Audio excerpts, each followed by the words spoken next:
The champagne glass slipped from my hand and shattered on the marble floor of the Fairmont Hotel ballroom, crystal fragments catching the light like tiny daggers. What I just witnessed on stage wasn't supposed to happen. Not like this. Not to me.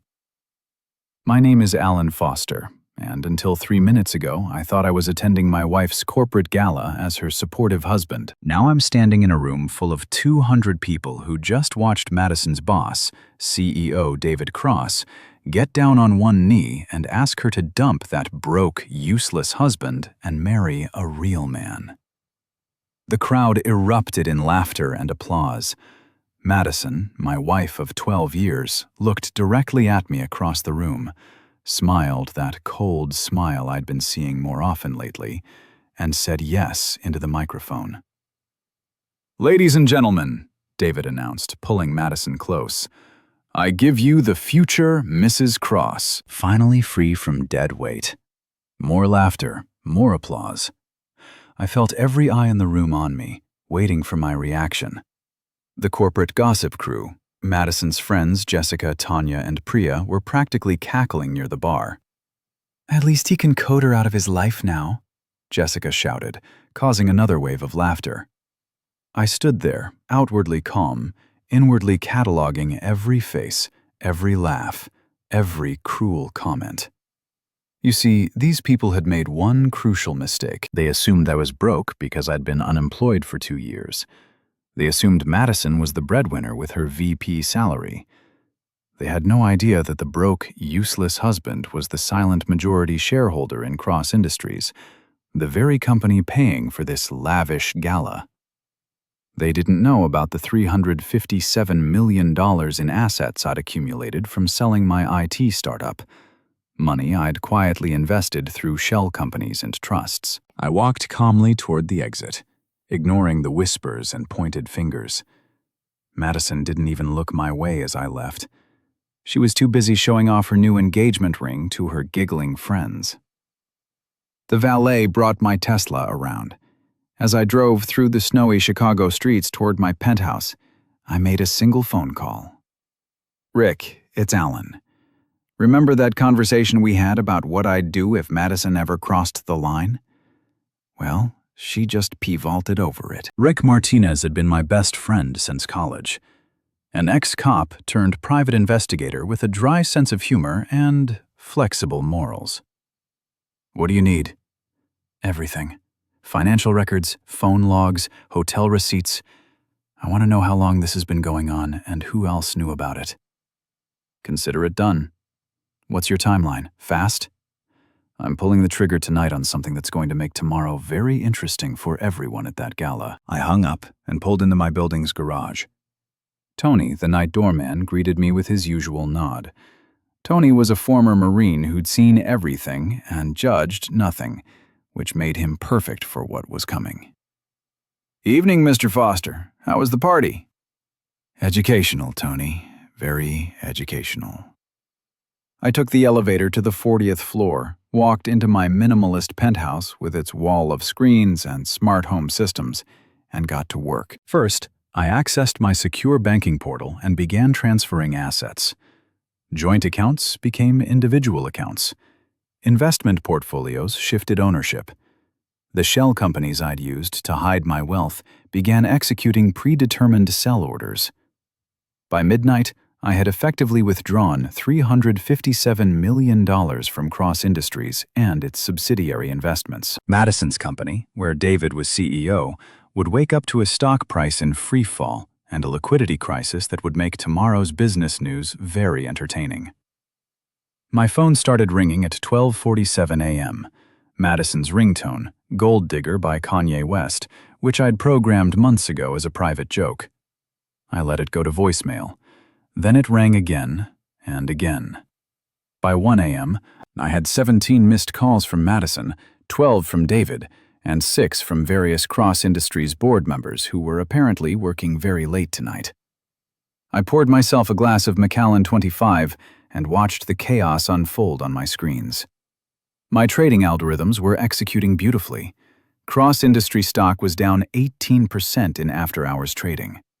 The financial news feeds were already picking up the story. Mystery investor triggers cross-industries sell-off. My secure phone buzzed with a text from Rick. Holy Alan, whatever you just did, it's working. David Cross just left his office building, looking like you'd seen a ghost. Want me to follow him? No need. Let him sweat tonight. Tomorrow we start phase 2. I was settling into my leather chair to enjoy the show when there was a knock at my door. At 1:30 a.m., that could only mean one thing. I checked the security monitor and smiled. Madison stood in the hallway, still in her gala dress, mascara streaked down her cheeks, looking nothing like the confident woman who'd humiliated me 4 hours earlier. I opened the door, but didn't invite her in. Alan, we need to talk. Do we? I thought you were pretty clear at the gala. You're marrying David. Congratulations. You don't understand. It was just for show, for his investors. It doesn't mean anything. I laughed, a sound that made her step back. Madison, I've been recording our conversations for 6 months. I have 47 hours of audio of you talking to your friends about how you're going to, quote, trade up from your, quote, loser husband. I know about the apartment on Lakeshore Drive that David pays for. I know about the weekend trips to Aspen. I know everything. Her face went white. How? I'm not the idiot you think I am. I'm also not broke. Check your bank account. She fumbled for her phone, fingers shaking as she opened her banking app. The color drained from her face completely. The joint accounts are empty. No, they're not. Your half is still there, all $47,000 of it. My half, the $357 million you didn't know about, is somewhere else now. She staggered against the doorframe. $357 million? That's impossible. TechFlow Solutions. Remember that little startup I sold 2 years ago? The one you said was worthless? It wasn't, and I've been investing the proceeds ever since through shell companies, silent partnerships, including a controlling stake in Cross Industries. A controlling stake in David's company had past tense. I sold it all tonight. David's company is about to become very familiar with the concept of a hostile takeover. Except there won't be anyone left to take it over. Just creditors and bankruptcy lawyers. Madison's legs gave out. She slumped against the wall, designer dress pooling around her. Alan, please, I made a mistake. I was drunk. I was caught up in the moment. David pressured me. Stop!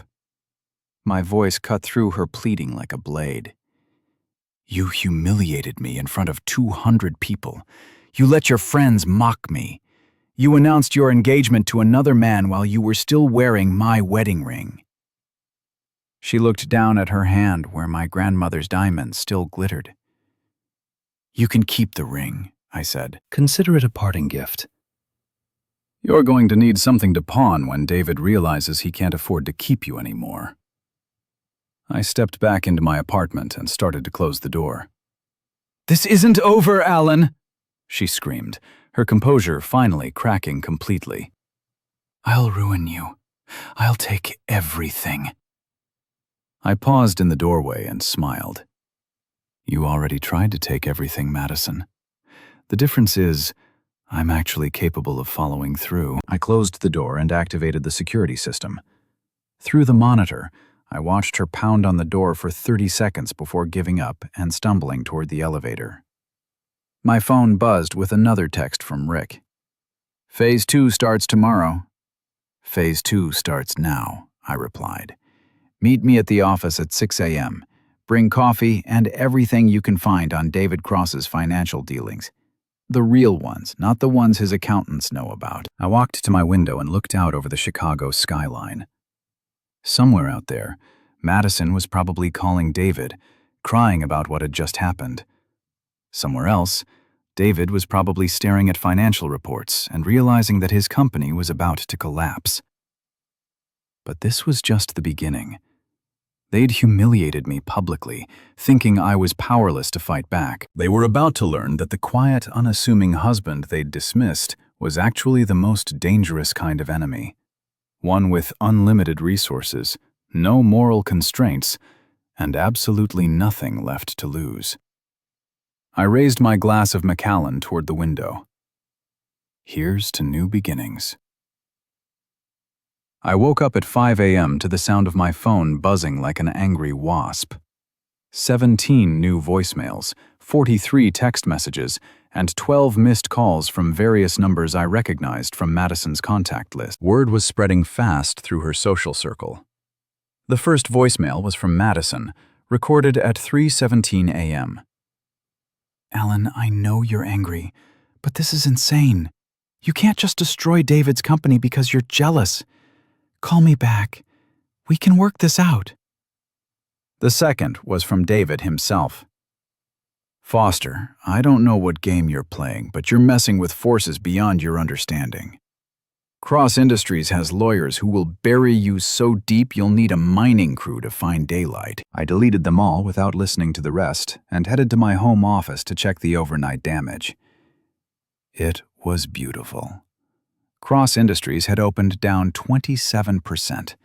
The financial news was calling it Black Tuesday for Cross Industries and speculating about insider trading, corporate malfeasance, and possible SEC investigations. My anonymous tip to the financial press about irregularities in executive compensation and personal relationships had landed on fertile ground. Rick arrived at 6 a.m. sharp, carrying 2 cups of coffee and a thick manila folder. "Jesus, Alan, I've seen corporate warfare before, but this is surgical. How long have you been planning this?"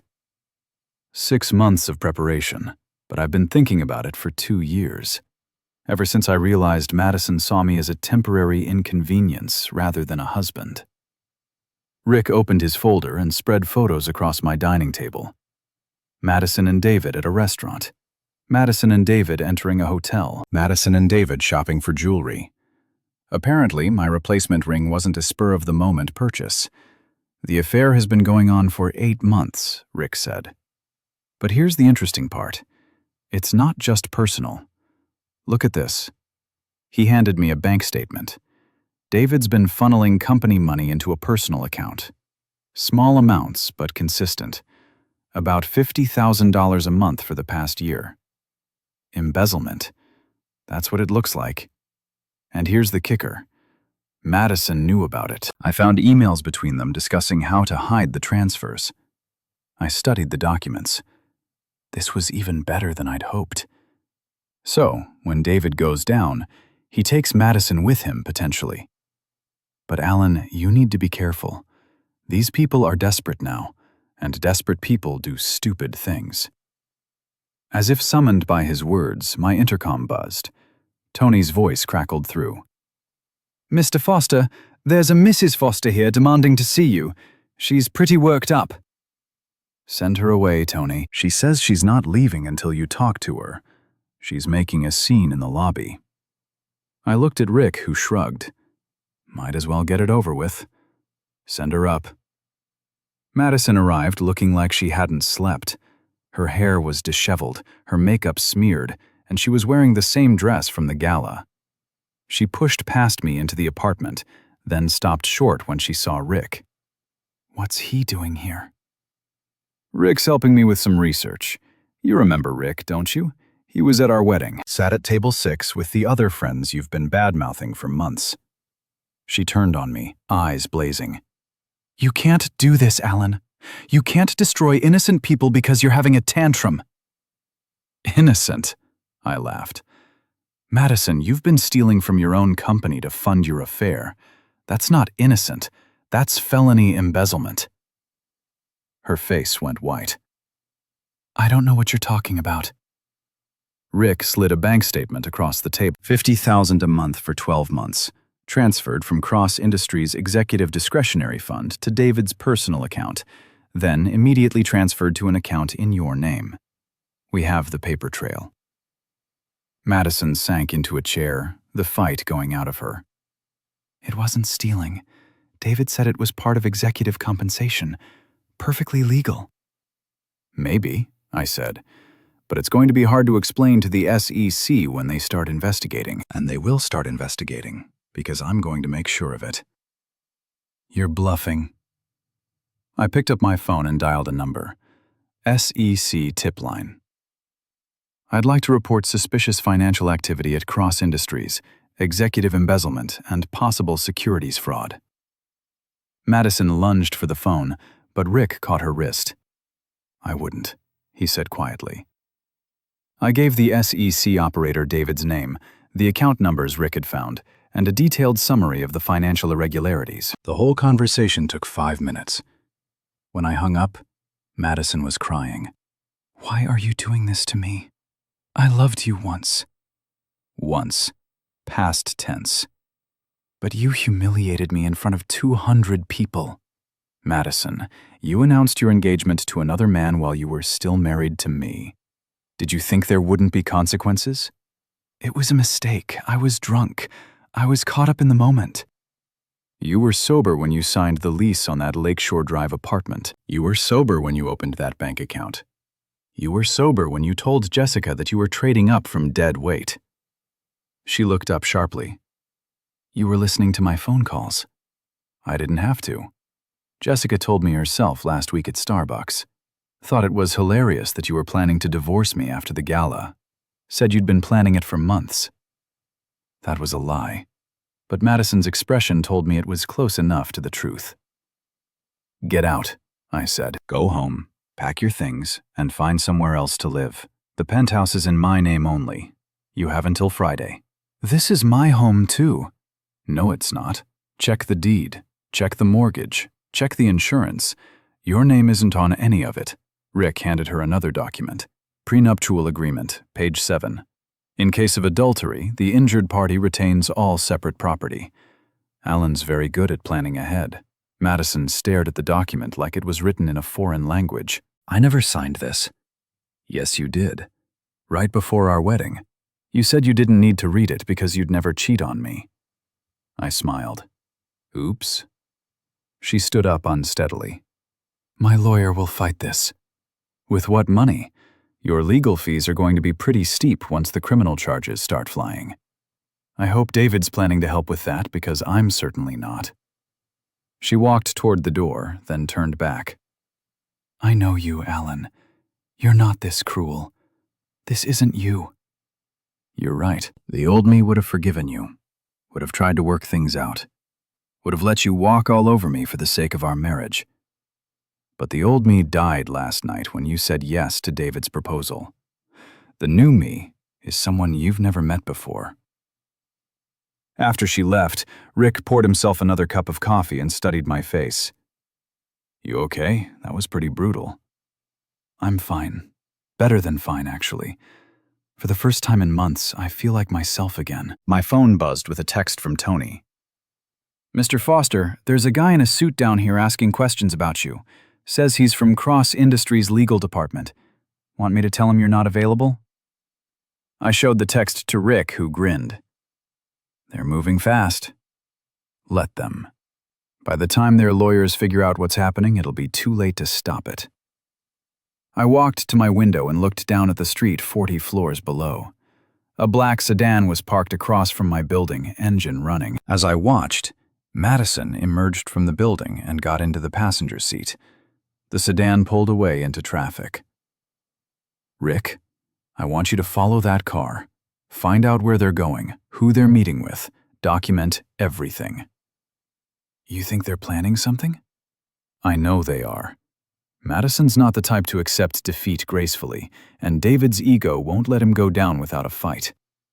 They're going to try to hit back. What do you want me to do if they try something illegal? I turned away from the window and smiled. Document it. We're going to need evidence for Phase 3. What's Phase 3? Total destruction. Not just their finances, their reputations, their relationships, their entire social structure. By the time I'm done, they won't be able to get a job managing a McDonald's in Peoria. Rick packed up his files and headed for the door. Alan, just remember, revenge is a dish best served cold. But it can also give you indigestion if you're not careful. After he left, I sat down at my computer and began researching David Cross's background, His business associates, his family, his college friends, his hobbies, his weaknesses. If he wanted to play hardball, I was going to show him what hardball really looked like. My phone rang. Unknown number. Mr. Foster, this is James Shaw from Shaw Martinez and Associates. I represent Madison Foster in her divorce proceedings. She doesn't have divorce proceedings yet. She will by the end of the day. I'm calling to inform you that we'll be seeking emergency spousal support, half of all marital assets, and damages for emotional distress. I laughed. Good luck with that. You might want to read the prenup first. Prenups can be challenged, Miss Foster, especially when there's evidence of coercion or fraud. There's no evidence of coercion or fraud because there wasn't any. But there is evidence of adultery, embezzlement, and conspiracy to commit fraud. Your client is going to have bigger problems than divorce proceedings very soon. I hung up and immediately called my own lawyer, Patricia Kim, a shark in designer suits who'd handled my business acquisitions for 5 years. Patricia, it's Alan Foster. I need you to file for divorce immediately. Adultery, irreconcilable differences, and breach of prenuptial agreement. Also, I want a restraining order. Restraining order? Has she threatened you? Not yet, but she will, and when she does, I want to be ready. By the end of the day, Madison had been served with divorce papers and a restraining order prohibiting her from entering my building or contacting me except through lawyers. David had been served with a subpoena for his financial records, and the SEC had opened a formal investigation into Cross Industries. I was just getting started. The next morning brought news that David Cross had called an emergency board meeting. According to my source, David's personal assistant, Karen, who'd been feeding the information for weeks in exchange for a promise of a better job when the dust settled, the meeting was a disaster. He spent 2 hours screaming about corporate sabotage and hostile takeovers. Karen told me over coffee at a cafe 3 blocks from Cross Industries. The board members just sat there, looking uncomfortable. When he started talking about hiring private investigators to, quote, neutralize the threat, 2 of them walked out. Neutralize the threat? His exact words. Mr. Foster, I think you should be careful. David's not thinking clearly right now. Karen was a smart woman in her 40s who'd watched David's erratic behavior escalate over the past year. She'd seen him screaming at employees, throwing things in his office, and making increasingly poor business decisions. The affair with Madison had made everything worse. What about Madison? Is she still coming to the office? She tried yesterday, but security turned her away. Her access card was deactivated. She caused quite a scene in the lobby. I handed Karen an envelope. There's a job offer from TechFlow Consulting. Same salary, better benefits, and you won't have to work for a man who's about to be indicted for embezzlement. Karen took the envelope gratefully. What do you need me to do? Nothing illegal. Just keep your eyes and ears open for the next few days. If David does anything threatening or dangerous, call me immediately. After Karen left, I drove to my old startup office, now the headquarters of TechFlow Consulting, the company I'd built from the ashes of my original business. My former CTO, Mike Chen, greeted me with a grin. Alan, I heard you were stirring up trouble in the corporate world. Need any help? Mike was one of the few people who knew the full extent of my wealth. He'd been with me since the beginning, and when I sold TechFlow Solutions, I'd set him up with his own company using the same name and client base. Actually, yes, I need you to do some data recovery work. I handed him a hard drive that Rick had, quote, acquired from David's office during a late-night visit. This came from David Cross's personal computer. I need to know what's on it. Mike plugged the drive into his system and started running recovery software. This is going to take a few hours. What am I looking for? Evidence of financial fraud, personal communications about the affair, anything that might be useful in court. While Mike worked, I drove to the gym where I'd been boxing for the past 2 years. My trainer, Eddie, was a former Golden Gloves champion who'd taught me how to channel my frustration into physical activity. "You look like you need to hit something," Eddie said when he saw me. "More than you know." I spent an hour working the heavy bag, imagining David's face with every punch.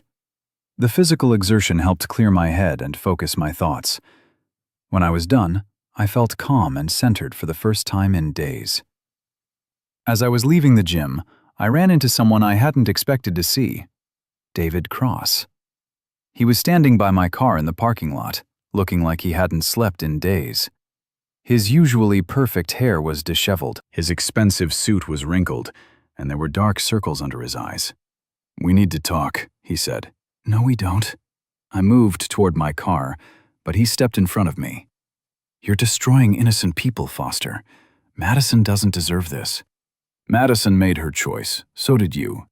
"It was just intimacy. It didn't mean anything." I stopped and looked at him. Just intimacy. Is that what you told her when you proposed? Was the engagement ring just intimacy, too? "The proposal was a mistake. I was drunk. I got carried away. It wasn't supposed to happen like that. But it did happen in front of 200 people, including me." David's face flushed red. "So, you decided to destroy my company, ruin my life, cost hundreds of people their jobs." I decided to stop pretending I was powerless. "You and Madison spent months treating me like a joke. Now you know what the punchline feels like." He grabbed my arm. "This ends now. Call off your lawyers, stop the SEC investigation, and maybe we can work something out." I looked down at his hand on my arm, then back at his face. "Take your hand off me." "Or what?" I smiled and drove my fist into his solar plexus. He doubled over, gasping for air, and I followed up with an uppercut that sent him sprawling across the hood of my car. "Or that," I said. David rolled off the hood and onto the ground, blood streaming from his nose. "You broke my nose!" "Good. Now it matches your company's stock price." I pulled out my phone and started recording. "Say something for the camera, David. Tell everyone how you feel about sleeping with other men's wives." "Stop recording." "Why? You didn't mind putting on a show at the gala. I thought you enjoyed public performances." David struggled to his feet, holding his nose. "This isn't over, Foster." "You're right. It's not." I stopped recording and got into my car. "Give my regards to Madison. Tell her I said congratulations on the engagement." I drove away, leaving David bleeding in the parking lot. 20 minutes later, I uploaded the video to a private YouTube channel and sent the link to Jessica, Tanya, and Priya, Madison's gossip crew from the gala. The video went viral in their social circle within hours. My phone rang as I was driving home. Rick's number. "Alan, you need to see this.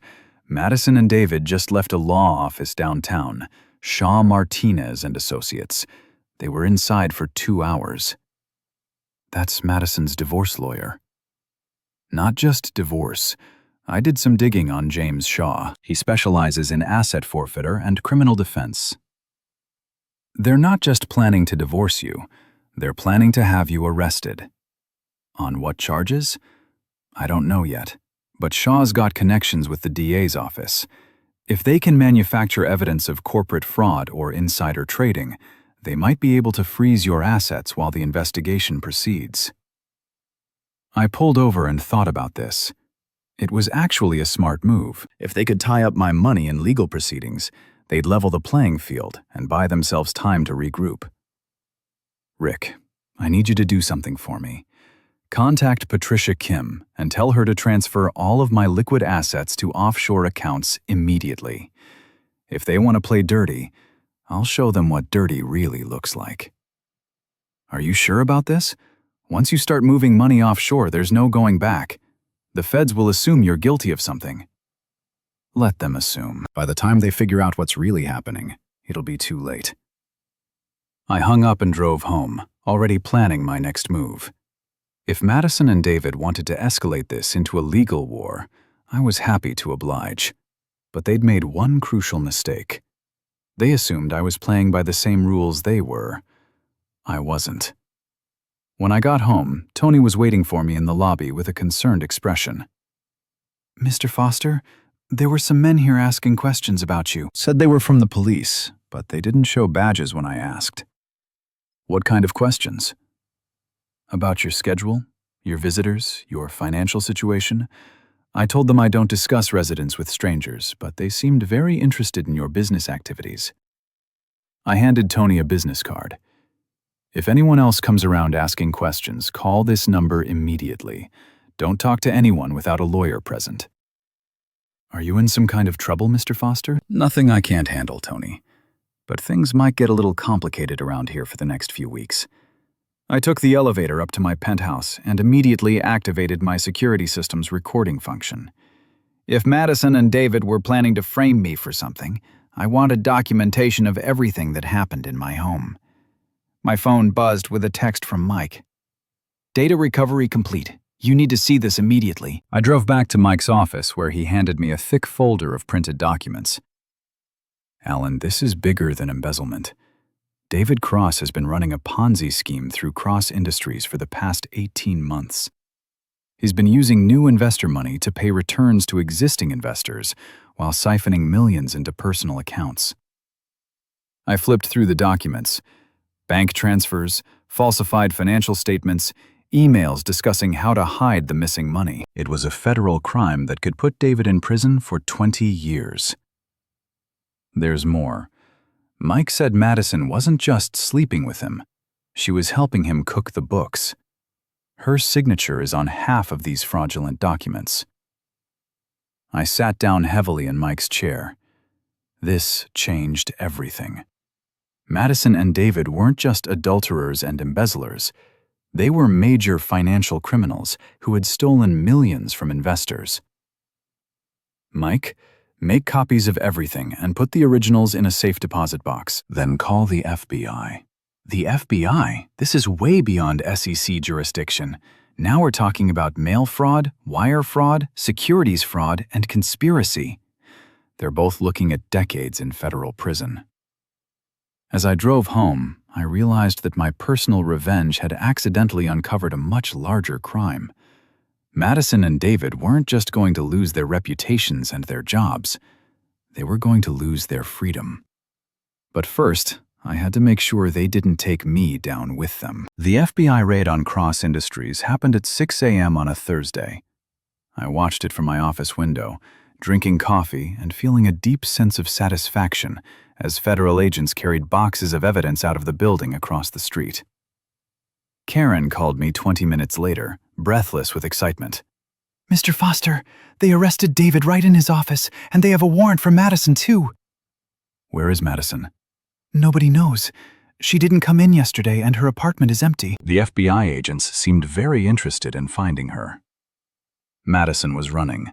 That was smart. It bought her time to destroy evidence and maybe flee the country. But it was also desperate, and desperate people make mistakes. My phone rang. Patricia Kim, my lawyer. "Alan, we have a problem.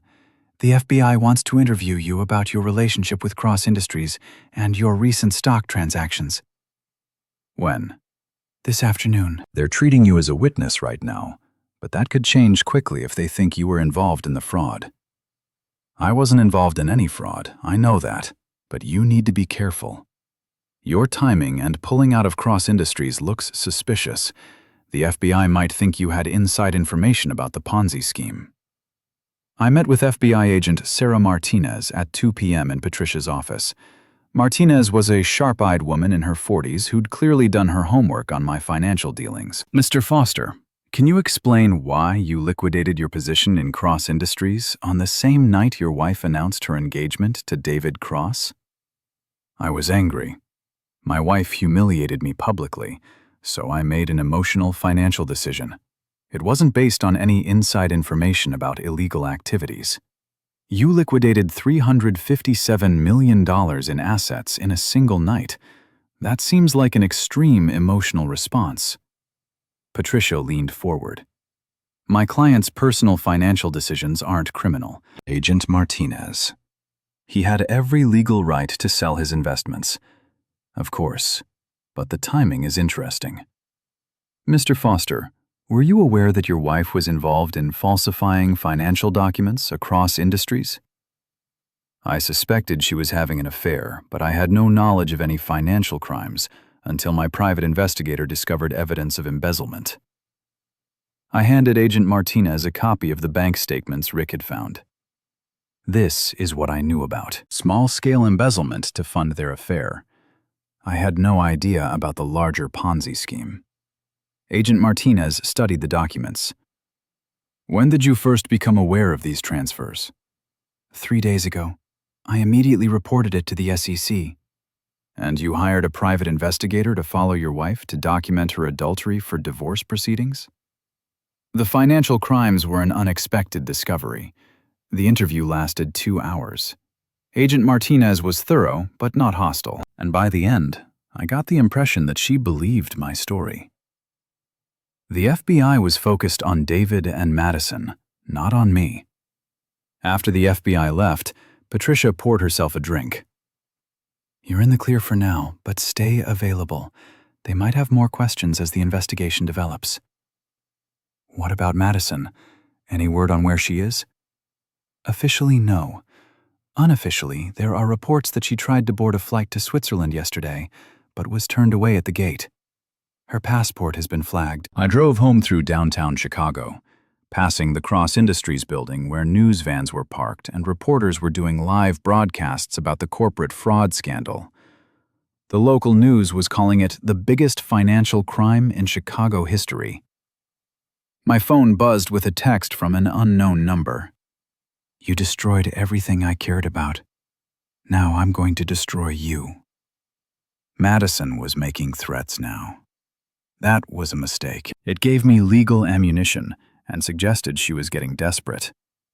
I forwarded the text to Patricia and to Agent Martinez, then called Rick. Madison's threatening me. I need to know where she is. I'm already on it.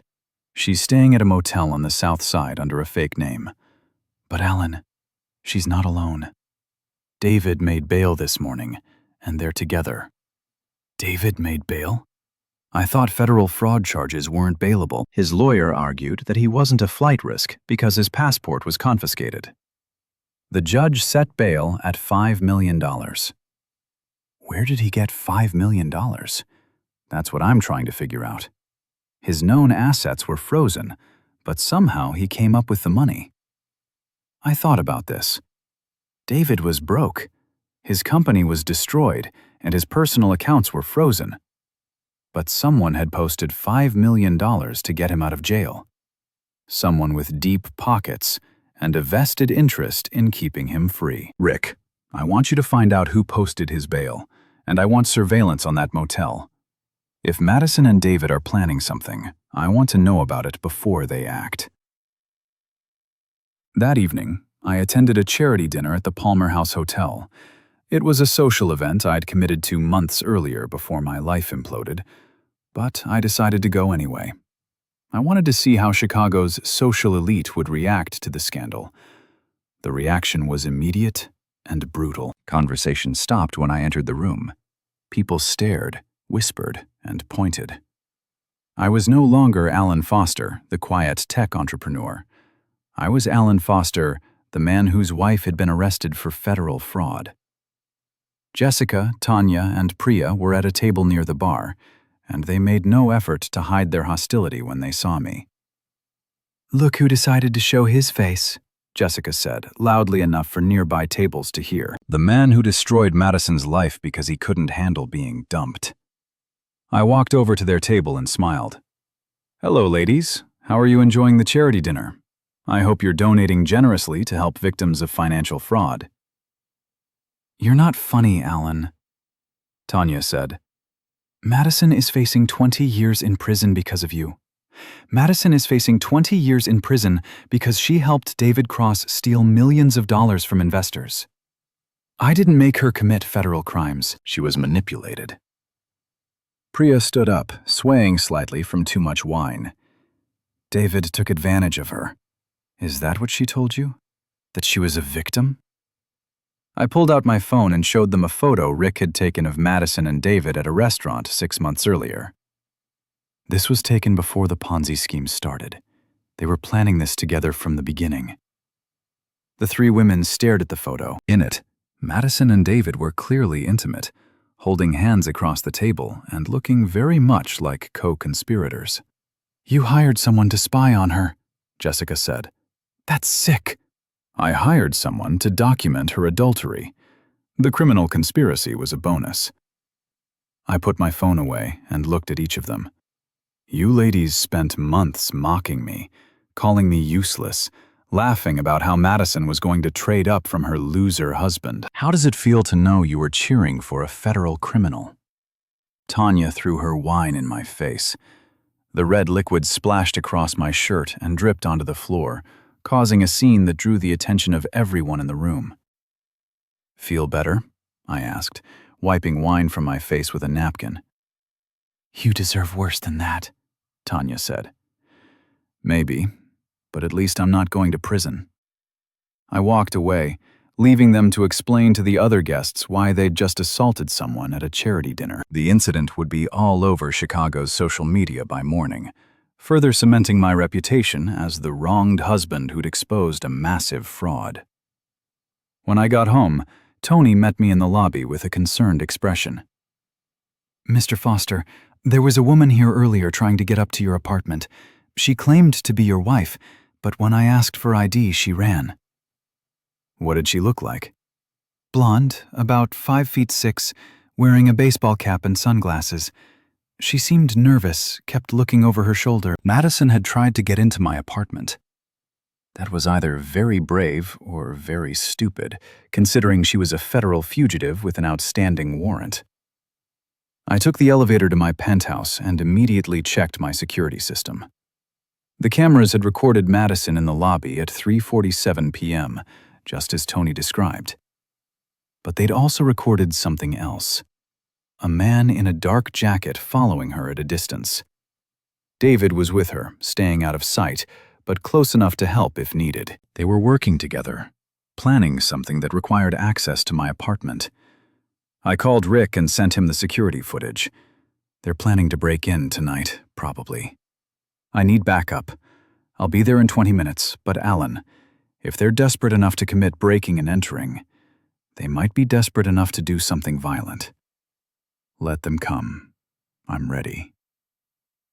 I spent the next hour preparing my apartment for unwelcome visitors. I activated every security camera, set up motion sensors in the hallway, and made sure my phone was programmed to call 911 with a single button press. At 11:30 p.m., the motion sensors triggered. 2 figures were in the hallway outside my apartment working on the lock with professional-grade tools. I called 911, then called Rick, then settled in to watch the show on my security monitors. Madison and David had come to destroy me.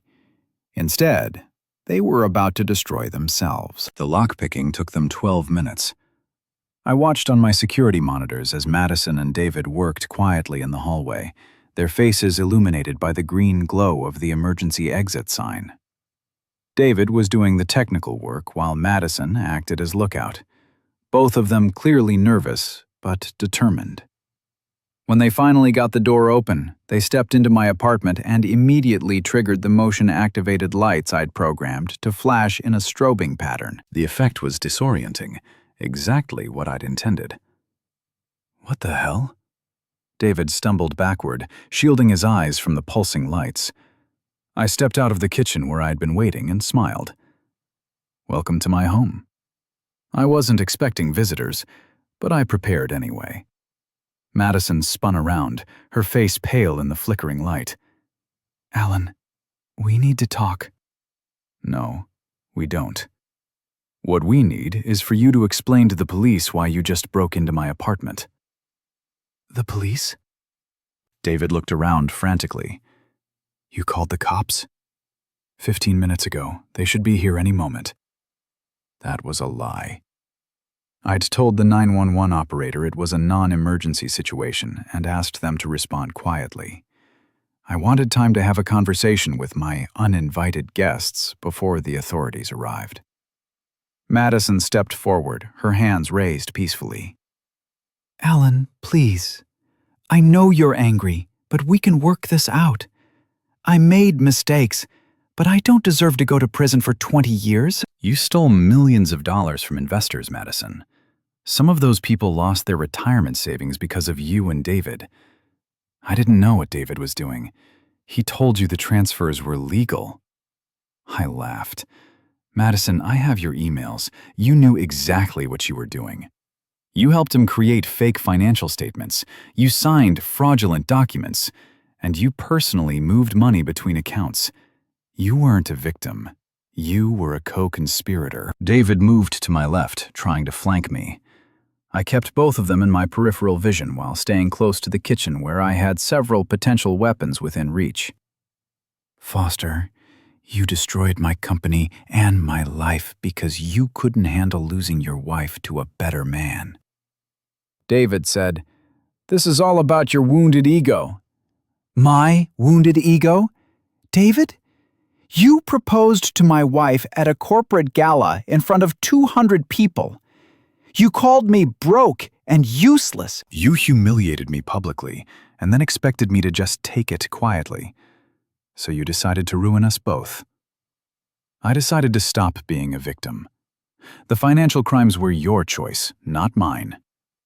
Madison was crying now, mascara streaming down her cheeks. Alan, I loved you once. Doesn't that mean anything? Once. Past tense. You stopped loving me the moment you decided I wasn't successful enough for your ambitions. That's not true. Then why did you tell Jessica that you were embarrassed to be married to me? Why did you tell Tanya that you were planning to divorce me after the gala? Why did you open a secret bank account and start stealing money from your own company? She had no answer for that. David was getting agitated, pacing back and forth like a caged animal. This is pointless. We didn't come here to apologize.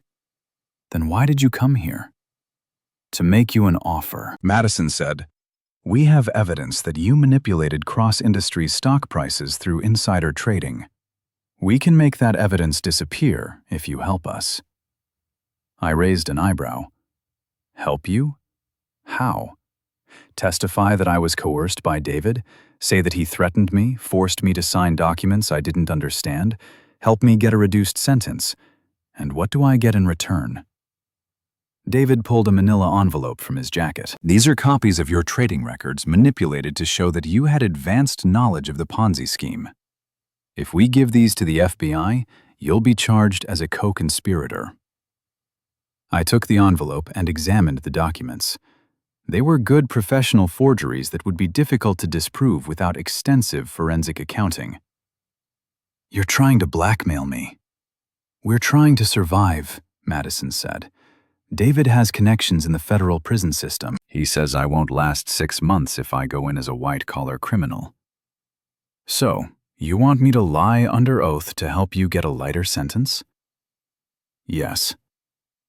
I walked to my fireplace and tossed the envelope into the flames. The forged documents curled and burned, filling the room with acrid smoke. Alan, what are you doing? Madison screamed. I'm calling your bluff. Those documents are worthless. The FBI has already examined my trading records and cleared me as a witness, not a suspect. David's face went red with rage. You arrogant bastard. You think you're so smart. He lunged at me, swinging wildly with his fists. I sidestepped and drove my knee into his stomach, doubling him over. When he straightened up, I hit him with a right cross that sent him sprawling across my coffee table. Stay down, David. You're not a fighter. He struggled to his feet, blood streaming from a cut on his forehead. I'm going to kill you. No, you're not. You're going to go to federal prison for 10 to 20 years, and you're going to think about this moment every day while you're there. Madison was sobbing hysterically now. Please, Alan, I'll do anything. I'll give you everything I have. I'll disappear. I'll never bother you again. Just help me avoid prison. Madison, you humiliated me in front of 200 people. You stole millions of dollars from innocent investors. You broke into my home and tried to blackmail me. Why would I help you? Because you loved me once. I love the woman I thought you were, but that woman never existed, did she? You were always this person, selfish, greedy, willing to destroy anyone who got in your way. The elevator dinged in the hallway. The police had finally arrived. That's your cue to leave, I said. You can walk out now and turn yourselves in, or you can wait for the cops to arrest you for breaking and entering. David and Madison looked at each other, communicating silently. Then David grabbed a heavy glass sculpture from my bookshelf and hurled it at my head. I ducked, and the sculpture smashed against the wall behind me, sending glass shards flying across the room. That was assault with a deadly weapon, I said calmly. The security cameras recorded everything. The apartment door burst open, and 3 police officers rushed in, guns drawn. "Shh! Everyone on the ground!" Madison immediately dropped to her knees, hands raised. David stood frozen for a moment, then slowly lowered himself to the floor. "Officers, I'm Alan Foster. I called 911 about a break-in. These 2 people forced their way into my apartment and threatened me." The lead officer, a sergeant in his 50s, looked around at the scene. Broken glass, overturned furniture, Madison crying on the floor, David bleeding from his forehead. "Are you injured, Mr. Foster?" "No, but they destroyed some of my property and attempted to assault me with that sculpture." The sergeant nodded to his officers, who began handcuffing Madison and David. "You have the right to remain silent," one officer began. "This is a mistake," Madison screamed. "He's the criminal. He manipulated stock prices. He destroyed an innocent company." "Ma'am, you need to calm down," the sergeant said. "You can explain your side of the story at the station." As they led Madison and David away, Madison turned back to me one last time. "This isn't over, Alan. I'll find a way to make you pay." "You already tried," I said. "It didn't work out very well for you." After the police left, I surveyed the damage to my apartment. Broken glass, overturned furniture, scuff marks on the walls. It would take a few days to clean up, but it was worth it to see the look of desperation on their faces when they realized their blackmail scheme had failed. Rick arrived 20 minutes later with a bottle of expensive whiskey and a satisfied grin. I heard it on the police scanner: breaking and entering, attempted assault, destruction of property. They just added 3 more felonies to their federal charges. How long do you think they'll get? With the Ponzi scheme, the embezzlement, and now this, Madison's looking at 15 to 20 years. David might get 25 to life if they can prove he was the ringleader. We sat in my living room drinking whiskey and watching the late-night news coverage of the arrest. The reporter was standing outside my building describing how the arranged wife of tech entrepreneur Alan Foster was arrested for breaking into his penthouse apartment. "You know what the best part is?" Rick said. "They did this to themselves. You didn't frame them. You didn't plant evidence. You didn't manipulate them into committing crimes. You just stopped protecting them from the consequences of their own actions." "They thought I was weak," I said. "They thought I'd just take their abuse and never fight back. Big mistake." My phone buzzed with a text from Agent Martinez. "Mr. Foster, thank you for your cooperation tonight. The additional charges will be very helpful in our prosecution. We may need you to testify, but you're no longer considered a person of interest." I showed the text to Rick, who raised his glass in a toast. "To Alan Foster, the man who proved that revenge is a dish best served with federal prison sentences." I clink-ticked my glass against his and smiled. To new beginnings. Outside my window, Chicago sparkled in the darkness, full of possibilities I'd never imagined when I was married to Madison. Tomorrow, I would start rebuilding my life. But tonight, I was content to savor the satisfaction of watching my enemies destroy themselves through their own greed and desperation. The quiet, unassuming husband they'd dismissed as weak and useless had turned out to be their worst nightmare. A man with unlimited resources, perfect patience, and absolutely nothing left to lose.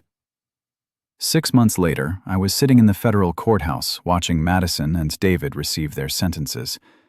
The judge, a stern woman in her 60s who'd clearly been disgusted by the evidence presented during the trial, showed no mercy.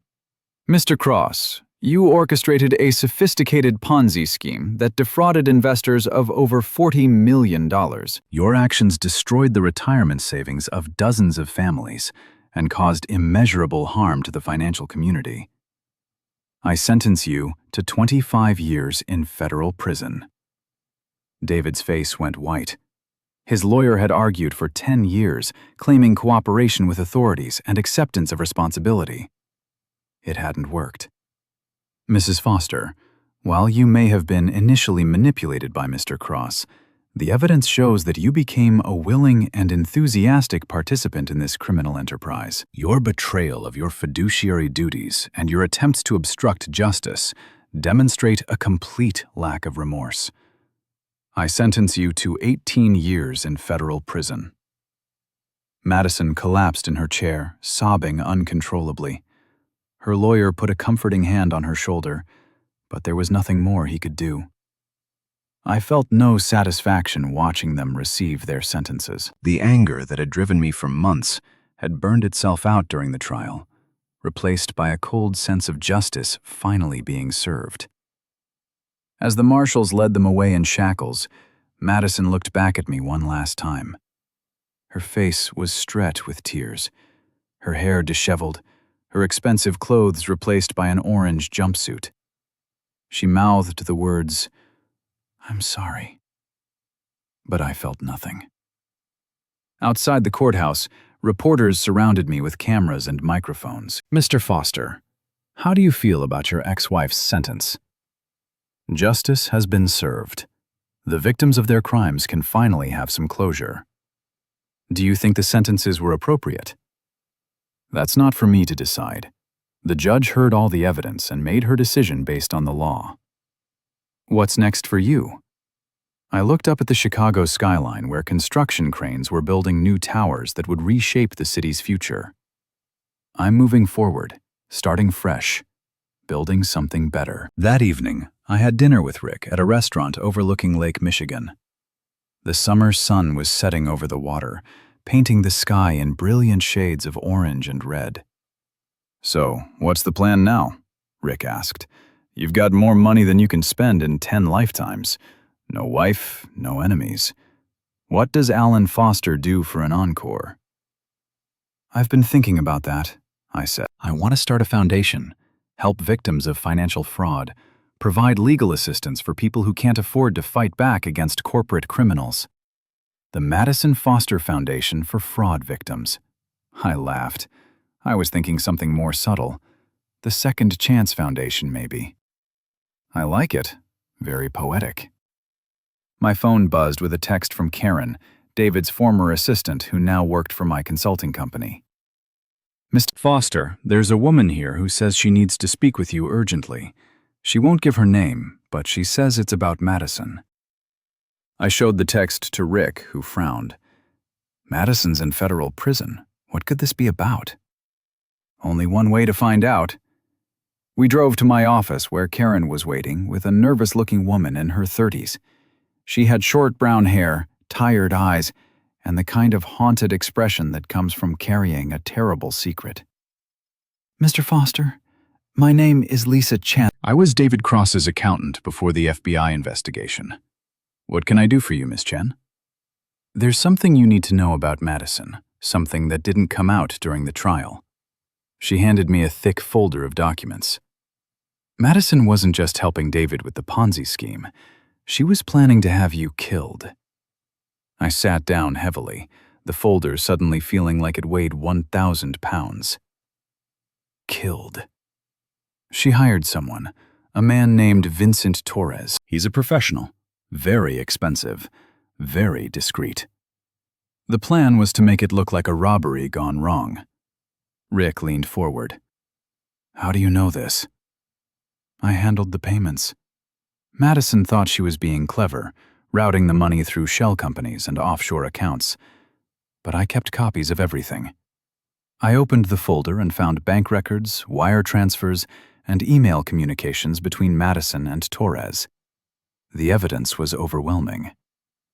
Madison had paid Torres $500,000 to murder me. Why didn't this come out during the trial? Because Torres was arrested in Miami on unrelated charges 2 days before Madison was supposed to give him the final payment. The FBI never connected him to the Cross Industries case. Why are you telling me this now? Lisa's voice shook as she answered. Because Torres was released from prison last week. And according to my sources, Madison contacted him from federal prison. She wants to finish what she started. I felt a chill run down my spine.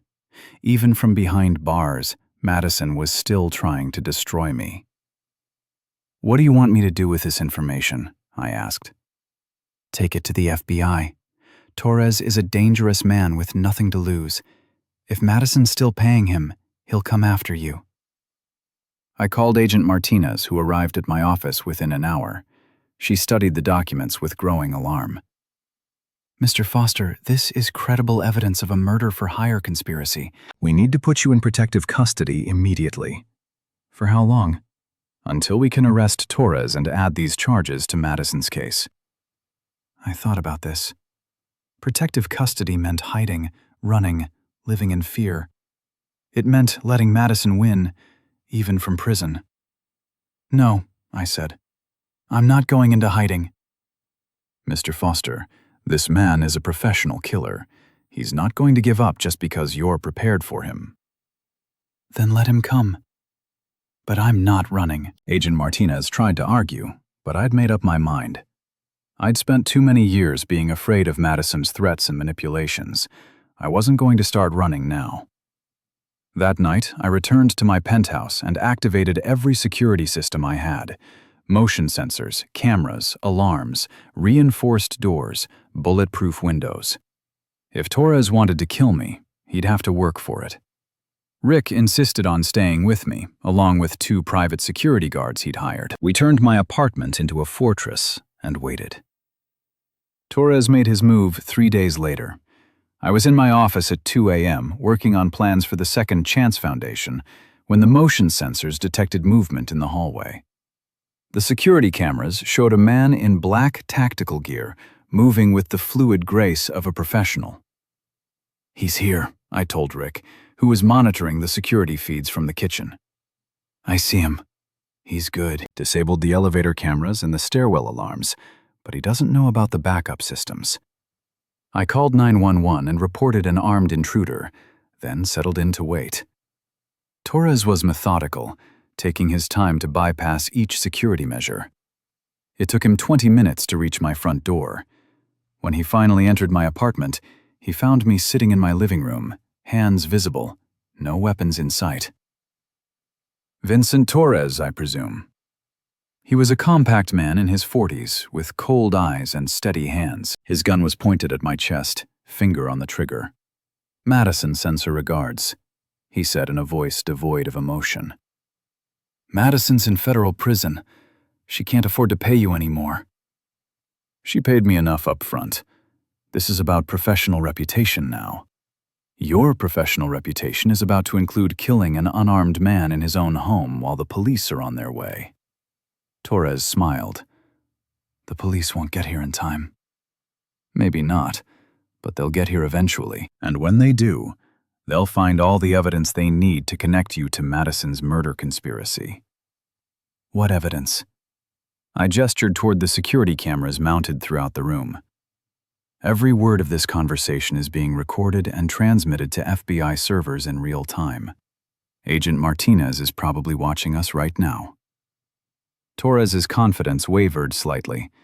He hadn't expected that level of surveillance. You're bluffing. Am I? Check your phone. You should have 17 missed calls from your contact at the Miami Police Department. They found your fingerprints on the murder weapon from the job that got you arrested. Your former cellmate is testifying that you confessed to killing a federal judge. That was a complete lie, but Torres didn't know that. His eyes flicked toward his phone, and in that moment of distraction, Rick emerged from the kitchen with a shotgun. "Drop the weapon." Torres spun around, but Rick was already firing. The blast caught Torres in the shoulder, spinning him around and sending his gun flying across the room. The apartment door burst open, and a SWAT team poured in, weapons drawn, shouting commands. "Suspect down! Suspect down!" Torres was writhing on the floor, clutching his shoulder and screaming in pain. The paramedics arrived within minutes and stabilized him before the police took him into custody. Agent Martinez appeared at my side as the chaos died down. "Are you all right, Mr. Foster?" "I'm fine. Did you get everything you need?" "More than enough. Torres just confessed to 3 murders while the paramedics were working on him. He's going away forever. And Madison, conspiracy to commit murder while incarcerated. She just added another 20 years to her sentence." I walked to my window and looked out over the Chicago skyline. Dawn was breaking over Lake Michigan, painting the sky in brilliant shades of pink and gold. "It's over," Rick said, joining me at the window. "Yes," I agreed. "It's finally over." 6 months later, I was standing in the lobby of the Second Chance Foundation, watching victims of financial fraud receive legal assistance and emotional support. The foundation had helped recover over $10 million for people who'd been cheated by corporate criminals. My phone buzzed with a news alert. Madison Foster found dead in federal prison. The article said she'd been killed by another inmate during a fight over commissary privileges. I felt nothing. No satisfaction, no sadness, no relief. Madison had become irrelevant to my life the moment I decided to stop being her victim. That evening I had dinner with Patricia Kim, who'd become more than just my lawyer over the past year.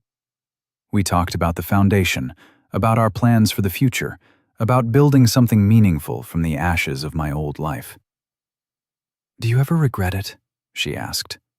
"Everything that happened." I thought about the question as I watched the sun set over Lake Michigan. "No," I said finally. Madison and David made their choices. They chose greed over integrity, betrayal over loyalty, crime over honesty. I just made sure they faced the consequences. And now? Now I'm building something better, something that helps people instead of hurting them. Patricia smiled and raised her wine glass. "To second chances." "To second chances," I agreed. Outside the restaurant window, Chicago sparkled with possibility. I was no longer the quiet, unassuming husband who'd been humiliated at a corporate gala. I was Alan Foster, philanthropist, advocate for victims' rights, and living proof that sometimes the best revenge is simply refusing to let evil people destroy your life. The man who'd once been dismissed as weak and useless had built an empire dedicated to helping others find their own strength. And in doing so, I had found something more valuable than revenge. Redemption. Redemption. Redemption. Redemption. Redemption. Redemption. Redemption. Redemption. Redemption. Redemption.